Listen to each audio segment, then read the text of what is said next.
Bonjour à tous. Nous approchons de la fin de Better Call Saul, et cet épisode 12 m'a fait ressentir des émotions contraires qui m'ont parfois décontenancé. Nous allons voir ensemble ce qui m'a plu dans cet épisode, mais aussi certaines choses avec lesquelles j'ai eu du mal lors de mon premier visionnage. Mon avis sur cet épisode est positif, je pense même que c'est le meilleur épisode de Better Call Saul à ce jour. Mais j'avoue que quand je suis sorti du premier visionnage, j'ai été partagé. Je n'ai jamais dit sur Twitter, par exemple, que je n'avais pas aimé cet épisode, j'ai simplement dit que j'étais partagé et qu'il y avait des détails sur lesquels il me fallait revenir. C'est donc chose faite, et nous verrons tout ça dans cette vidéo. Si vous êtes fan de l'univers Breaking Bad et que vous aussi, vous redoutez déjà de dire au revoir à BCS et à cet univers, installez-vous confortablement, c'est parti.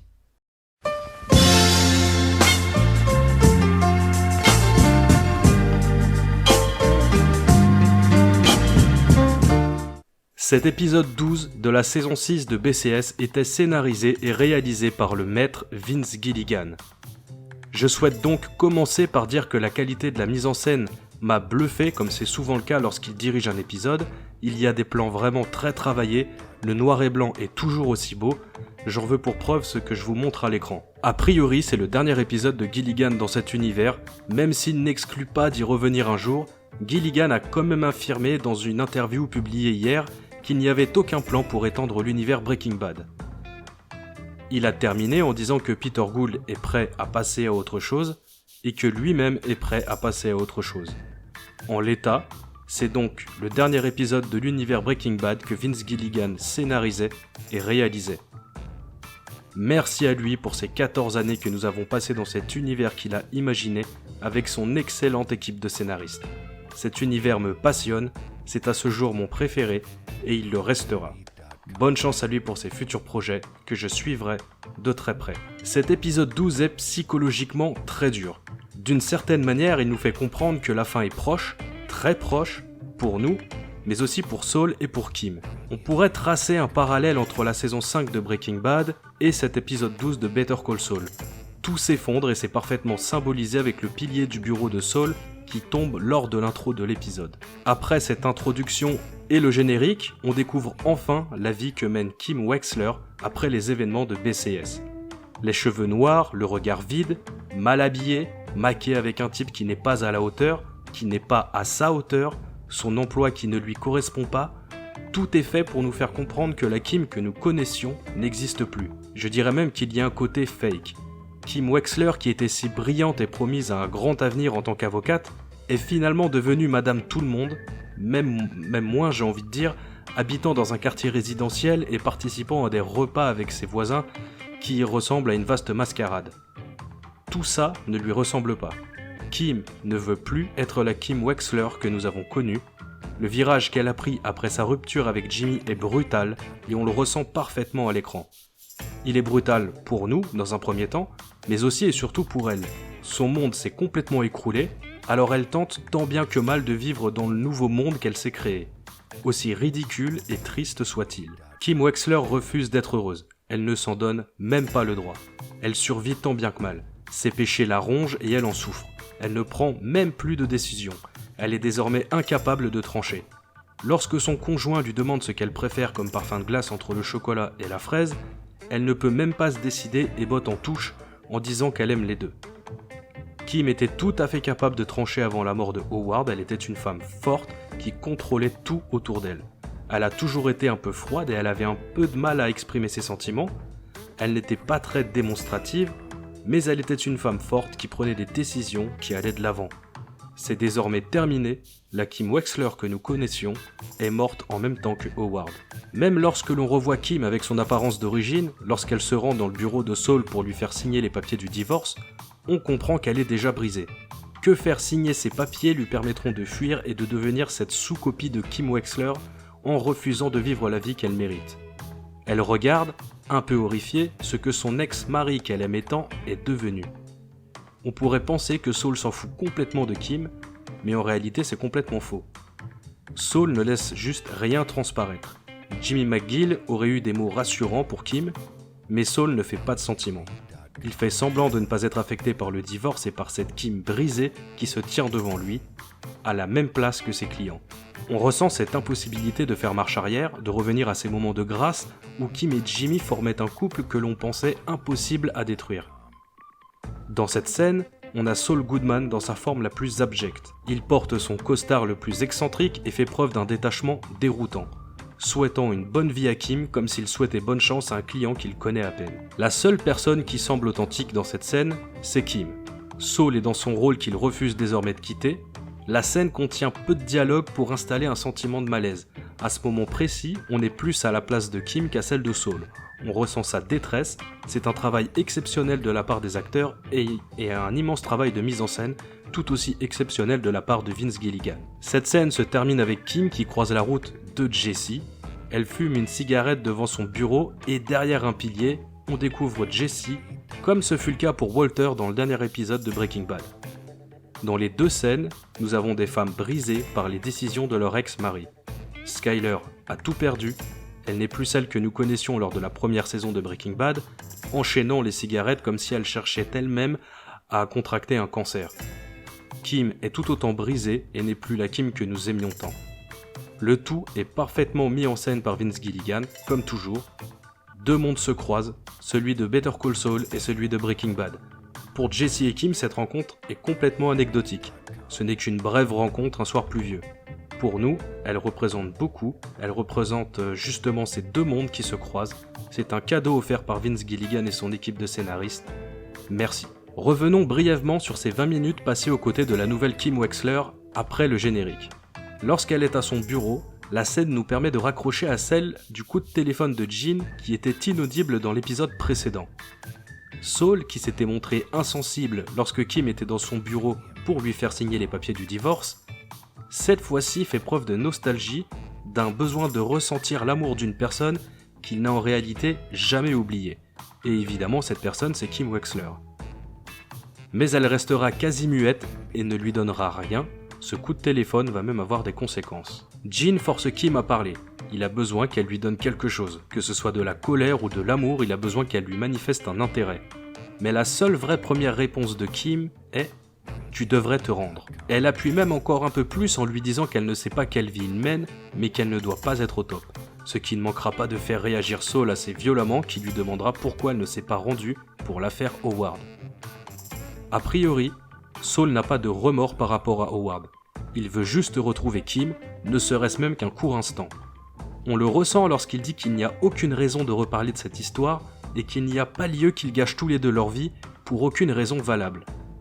L'affaire Howard n'affecte donc aucunement Saul et c'est là toute la différence avec Kim qui s'empêche de vivre suite à cette tragédie. Elle qui est incapable de vivre dans le mensonge et le déni. Ce n'est pas la première fois que Jimmy semble complètement détaché. Lors d'une dispute avec Kim en saison 4, il dit qu'il n'est pas triste pour la mort de Chuck, que Chuck ne lui manque pas, que Chuck est parti et c'est tout. On ressent la même chose lorsqu'il fait référence à Howard. Cette conversation aura donc pour conséquence d'un côté de pousser Kim à tout révéler à propos de la mort de Howard et de leur plan pour le faire tomber, et de l'autre côté, de pousser Gene/Saul à agir de manière autodestructrice. Il va péter les plombs et agir de manière inattendue, mais nous y reviendrons plus tard dans la vidéo. Ce coup de téléphone est un tournant dans cet épisode. C'est un tournant pour Gene Takovich et c'est un tournant pour Kim. L'univers Breaking Bad a quelques coups de téléphone mémorables, comme celui de Walter à Skyler quand il lui dit qu'il a gagné contre Gus, ou encore son dernier appel après s'être enfui avec Holly en saison 5, quand il fait tout ce qui est en son pouvoir le temps d'un bref instant pour que les autorités ne s'acharnent pas sur Skyler et qu'ils ne la prennent pas comme étant sa complice. Better Call Saul a donc son grand moment coup de téléphone, déchirant, qui aura des conséquences sur la suite des événements. Je vais brièvement parler du moment où Kim retourne à Albuquerque. Certains plans sont des récupérations ingénieuses de plans que nous avons eus dans Breaking Bad. Je vous invite à aller voir le compte Twitter de Brian Davids, qui a publié des montages pour montrer ces plans. Le lien est dans la description de la vidéo. Kim retourne donc sur Albuquerque, elle passe par des endroits qui lui rappellent des souvenirs, qui nous rappellent des souvenirs, et on comprend qu'elle se rend à Albuquerque pour donner un document qu'elle a rédigé dans lequel elle livre toute la vérité sur la mort de Howard. Elle donne une copie de son document au comté de Bernalillo et une autre copie à l'ex-femme de Howard. Kim est prête à en assumer les conséquences. Elle n'est pas certaine de finir en prison car il n'y a pas de preuves physiques comme elle le rappelle dans l'épisode, Saul et Kim sont les derniers acteurs et témoins de cette histoire, mais elle est tout de même prête à assumer si la justice devait la punir pour ses crimes. Ce voyage, ou plutôt ce retour à Albuquerque, se termine par la scène bouleversante de Kim qui fond en larmes, réconfortée par une ex-collègue de Walter White.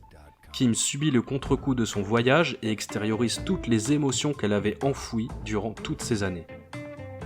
Rhea Seehorn est exceptionnelle dans cette scène, elle mange absolument tout l'épisode, elle est au sommet de son art.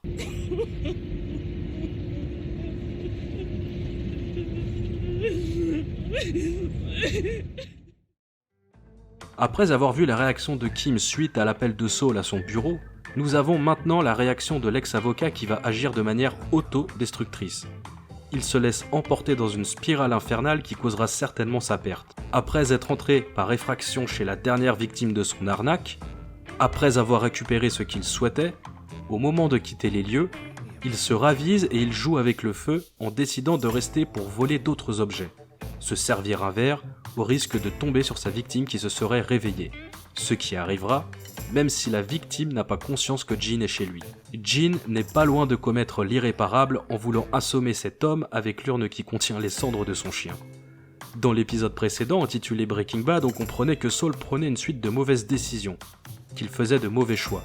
L'épisode 12 est donc dans cette continuité et va même plus loin puisque nous aurons désormais affaire à un Jimmy ou Saul ou Gene qui est prêt à avoir recours à la violence physique, ce qui n'était jamais arrivé.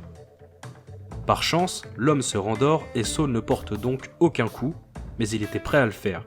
C'est un Saul que nous n'avons pas connu, il a complètement vrillé et les scènes suivantes vont enfoncer le clou. Jeff, qui attendait Saul dans son taxi, se fera arrêter par la police et lorsque celui-ci appellera Gene pour lui expliquer son problème, il lui répond avec un détachement glacial. Saul a perdu son âme et on le ressentira plusieurs fois dans cet épisode. À l'inverse de Walter qui a cherché la rédemption, Saul emprunte un chemin différent que je n'attendais pas. Il se laisse glisser, mais la grande question est, cherche-t-il à se faire prendre ? Pour répondre à cette question, je ne pense pas qu'il cherche à se faire prendre. Saul a juste complètement déraillé, mais il va se reprendre au lieu de commettre un acte ignoble avant de commettre l'irréparable. Vous avez donc compris que je fais référence à ce moment où il entre chez Marion pour l'emmener chercher Jeff au poste de police. Marion a découvert qui est Gene en tapant les mots-clés escroc et Albuquerque sur son moteur de recherche, et durant sa descente aux enfers, Saul a commis des erreurs. L'une d'elles est de s'être trompé par 2 fois. Une première fois lorsqu'il discute avec Marion dans la cuisine et que pendant un court instant il oublie Nippy, et une seconde fois quand il est au téléphone avec Marion et qu'il parle de la ville de Albuquerque comme s'il connaissait très bien cette ville, alors qu'il lui avait dit auparavant ne pas la connaître. Marion découvre donc qui est réellement Gene Takovich, et ne verra pas le temps passer sur son ordinateur. Gene sera alerté par le son d'une vidéo dans les écouteurs branchés au PC, il se rend alors compte que Marion sait tout, et même s'il tentera de nier et de la convaincre, il comprendra que cela ne sert à rien. Lorsque Marion essaye d'appeler la police, il arrachera le câble du téléphone et enroulera chaque extrémité autour de ses mains, et il approche Marion l'air menaçant avec l'intention de l'étrangler. Si vous avez des doutes sur ses intentions, Gilligan a bien utilisé le verbe « étrangler » dans une interview lorsqu'il a décrit cette scène.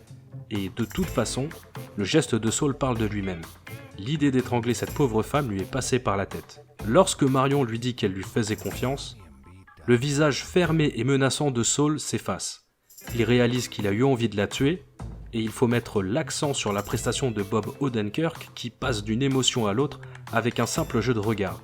Cette scène est magistrale, de toute façon cet épisode a beaucoup de scènes magistrales, les acteurs livrent tous une prestation exceptionnelle. L'épisode se termine alors sur l'appel de Marion qui alerte les autorités et révèle qu'un criminel est chez elle et qu'il la menace.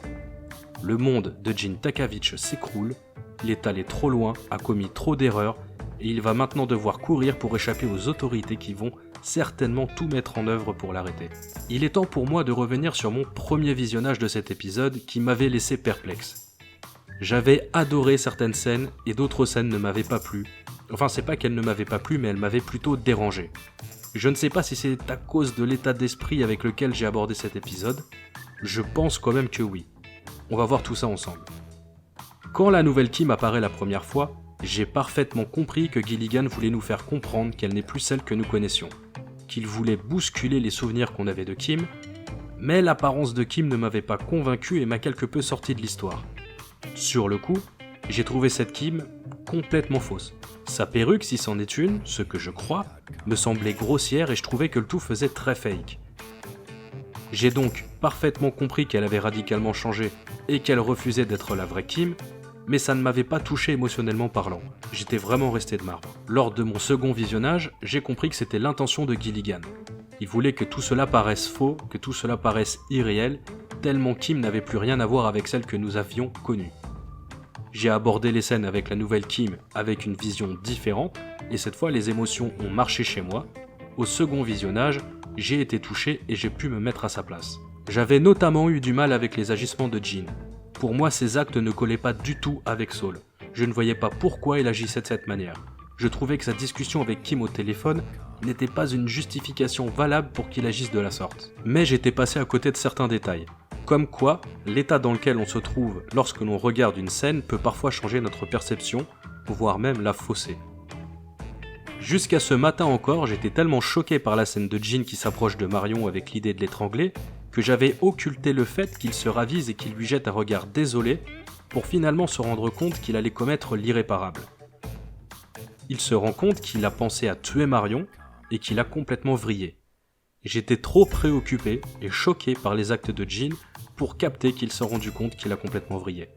Son regard en dit long lorsqu'il laisse enfin Marion faire ce qu'elle doit faire, c'est-à-dire dénoncer la présence de ce criminel qui la menace, car, ne l'oublions pas, même si Saul n'est pas directement coupable de meurtre dans le sens où lui n'a jamais appuyé sur une gâchette, il reste un criminel et un homme sans morale. Jimmy est sympa, Saul est une ordure. J'étais donc ressorti du premier visionnage un peu déboussolé, mais Better Call Saul a ce pouvoir de me faire constamment réfléchir à ce que j'ai regardé. Après discussion, et surtout après l'envie de comprendre pourquoi j'ai ressenti certaines scènes avec beaucoup de négativité, j'ai abordé l'épisode différemment et mes doutes se sont dissipés. Avec un état d'esprit différent, j'ai ressenti les émotions que Gilligan cherchait à nous faire ressentir. Je voulais terminer par ces explications car sur Twitter, quand j'ai dit que j'étais partagé sur cet épisode, vous avez quand même pas mal réagi et vous m'avez demandé d'expliquer pourquoi j'ai ressenti autant de sentiments contraires. C'est chose faite. Avec du recul, je pense aujourd'hui que cet épisode est de très loin le meilleur épisode de Better Call Saul. Il est dramatique comme aucun autre avant lui, sombre et psychologiquement déstabilisant. Il m'a bousculé et en fait je ne m'y attendais pas du tout. Donc c'est un 10 sur 10 pour moi et j'espère que le dernier épisode sera aussi bon, voire meilleur car il doit conclure Better Call Saul, mais aussi clôturer cet univers, au moins pendant un temps car Gilligan et Gould vont chacun partir de leur côté pour faire quelque chose de nouveau. C'est tout pour cette review de l'épisode 12 de la dernière saison de Better Call Saul. J'espère qu'elle vous a plu. J'ai mis plus de temps que prévu à la publier car je voulais choisir chaque mot pour faire comprendre mon ressenti. J'espère que c'est donc le cas et que j'ai été le plus clair possible. Merci d'avoir regardé la vidéo et merci de votre fidélité. Je vous dis à bientôt pour de nouvelles vidéos sur l'univers Breaking Bad et la vidéo FAQ. Ciao!